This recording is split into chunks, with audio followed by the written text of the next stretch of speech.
আসসালামু আলাইকুম এভরিওয়ান, আশা করি আপনারা সবাই ভালো আছেন। আমি তো অনেক বেশি ভালো আছি আলহামদুলিল্লাহ। অ্যান্ড এই গিফটটা পাওয়ার পরে তো আরও বেশি ভালো লাগছে। গিফট পেতে তো সবারই ভালো লাগে, আর সেই গিফট যদি হয় মনের মতো বা এত সুন্দর তাহলে তো আর কথাই নেই। প্রত্যেকটা গিফট ছিল ইসলামিক, যার কারণে আমার আরও বেশি ভালো লেগেছে। আমি যখন উপরের কাগজটা সরাই তখন আমি এই বক্সটা দেখে একদম অবাক হয়ে গিয়েছি।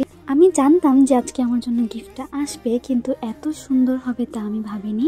এতদিন যতগুলো গিফট পেয়েছি এটা ছিল বেস্ট। তো আমি এটা খুলতে গিয়ে ভাবলাম যে না, আগে একটা ছবি তুলে নেই, এরপরে খুলি। এই কিউট গিফটটা আমাকে পাঠিয়েছে রাইসা আপু, ব্রাহ্মণবাড়িয়া থেকে। আপুটা আমার মতোই ছোট হয়েও সে আমাকে এত সুন্দর গিফট পাঠাবে আমি আসলে ভাবিনি। তো শুরুতে আমি পেয়ে গেলাম সুন্দর কালারের একটা হিজাব। এটা ছিল নামাজের হিজাব। আপুর কথাগুলো যেমন কিউট ছিল, আপুর গিফটগুলো তেমন কিউট ছিল মাশাআল্লাহ। এরপরে এখানে ছিল হাতের মোজা। নর্মালি কেউ যদি আমাকে শুধু একটা ইসলামিক বই পড়তে দেয় তখনই আমার অনেক ভালো লাগে, আর এগুলো তো গিফটই ছিল। এরপরে ছিল চকোলেট, দেন ছিল পায়ের মোজা। এই প্যাকেটটা অনেক বেশি সুন্দর ছিল, এটা মেবি সুরমা টাইপের কিছু একটা। অ্যান্ড আরও একটা চকোলেট। এখানে দুইটা চকোলেট ছিল, একটা আমি খেয়েছি আর একটা আমার ভাইকে দিয়েছি, কেননা সেই কষ্ট করে পার্সেলটা রিসিভ করেছে।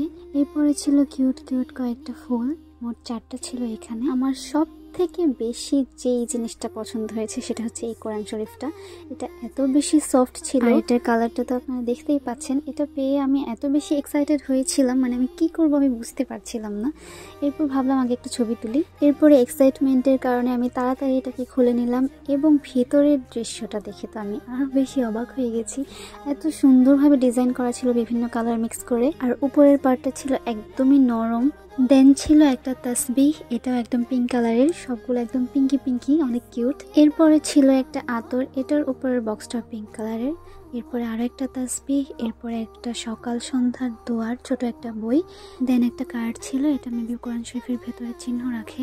আমি সবকিছু একবার করে দেখিয়ে দিচ্ছিলাম, ভাবছিলাম যে পরবর্তীতে আবার দেখাবো, কিন্তু এটা দেখে আমি আর কন্ট্রোল করতে পারিনি নিজেকে, কারণ আমি জানতাম এটার ভেতরে কিছু একটা লেখা থাকবে, তাই তাড়াতাড়ি খুলে ফেললাম। এরপর এটা খুলে ভেতরে লেখাটা দেখে তো আমি আরো বেশি খুশি হয়ে গেলাম। নর্মালি অনেকেই কমেন্টস করে ফেসবুকে, বাট এইভাবে পাঠানোটা আসলে অনেক বেশি স্পেশাল আমার কাছে। আপনারাই পড়ে নিয়েন। এরপরে ছিল একটা মেসওয়াক, এটাও অনেক সুন্দর। অ্যান্ড দেন ছিল একটা জায়নামাজ। সত্যি বলতে আমি অনেকদিন ধরে চাচ্ছিলাম যে আমার জন্য পার্সোনাল একটা জায়নামাজ অ্যান্ড একটা কোরআন শরীফ কিনতে, কারণ আগেরটা হচ্ছে একটু নষ্ট হয়ে গিয়েছে। আমি সবগুলো গিফট আনপ্যাক করে আপনাদেরকে দেখাচ্ছি। এই জিনিসটা দেখতে যেমন কিউট, তেমনি ইজিলি সব জায়গায় ক্যারি করা যায়, সেজন্য আমার এটা অনেক পছন্দের। সত্যিই আমি গিফটগুলো পেয়ে অনেক বেশি খুশি হয়েছি। থ্যাংক ইউ সো মাচ আপু। চকলেটগুলো আর খুলিনি, ওইগুলো একপাশে রেখেছি। এই ব্যাগটা অনেক বেশি সুন্দর ছিল, পার্পল কালারের। মানে আমার এটা খুলতেই ইচ্ছে করছিল না, তবুও খুললাম আপনাদেরকে দেখানোর জন্য। যদিও এটা কিভাবে ইউজ করতে হয় আমি জানি না, বাট একবার হলেও আমি ট্রাই করব। আমি যখন গিফটগুলো আমার আব্বু আম্মুকে দেখিয়েছি তারাও অনেক খুশি হয়েছে। খুশি হওয়ার মতো এই জিনিসগুলো। আপনাদের সবার এমন নিঃস্বার্থ ভালোবাসা পেয়ে আমি অনেক খুশি। এই কাগজটা আমি অনেকবার খুলে পড়েছি, আমার কাছে অনেক ভালো লেগেছে। মেসওয়াকটা আমি আর খুলিনি, যখন ব্যবহার করব তখন খুলে নিব। হিজাবটা এত সুন্দর ছিল, কালারটা অনেক প্রিটি ছিল, মানে আমি ভাবলাম যে একবার পরি। অনেক সুন্দর ছিল, অ্যাজ ইউ ক্যান সি। এরপর আমি যখন আতরের বক্সটা খুলছিলাম তখন ভাবছিলাম যে এরকম আমার একটা আতর আছে, ওইটা হচ্ছে ডি লাভের, কিন্তু এটার স্মেলটা কেমন না কেমন হয়, আমি কি ব্যবহার করতে পারবো কি না। আসলে এটা আমি ঘরের ভিতরে ইউজ করবো ইনশাল্লাহ। পরে যখন আমি এটা একটু হাতে দিয়ে দেখলাম এত সুন্দর ছিল স্মেলটা, জাস্ট বলার বাহিরে। এরপরে আমি আমার ভাইকে একটু দিলাম যে দেখ স্মেলটা আসলে অনেক সুন্দর না।